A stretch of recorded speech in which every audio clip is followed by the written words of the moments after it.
આજે તો અમે મુકાઈ બારડોલી. એટલે ચાલ્યા બારડોલી અમે. કપડા લેવાના બાકી હતા એટલે આ દોસ્તારના. તો પહોંચી ગયા અમે તો બારડોલી. ને ટ્રાફિક તો જોઈ ને એકદમ ઢોળ જેવું ટ્રાફિક. તો પણ શોપમાં પહોંચ્યા ત્યાં બી એટલું ટ્રાફિક. એટલે અમે તો ચાલ્યા રખડવા. ત્યાં બહુ ભીડ હતી એટલે અમે તો ચાલ્યા બીજી શોપ પર.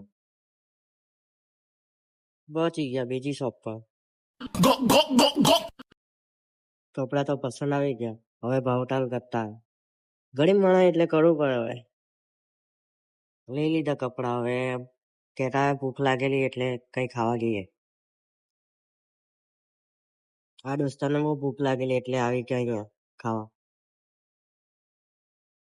મેં નહીં ખાવાનો હતો તો પણ ખાવા દીધો જબરજસ્તી આ લોકો.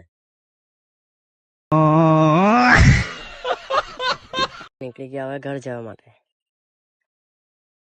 રસ્તામાં જોયો તો મોટા ગામમાં મેળાનું કામ ચાલતું હતું. તો પહોંચી ગયા અમે અમારા ગામ પર. ને એ લોકો તો મને ઘરે ઉતારી દીધો ને કરી દીધું બાય. બોલ્યા મેં તો આવી ગયો ઘરે. હવે મળીએ નેક્સ્ટ વ્લોગમાં.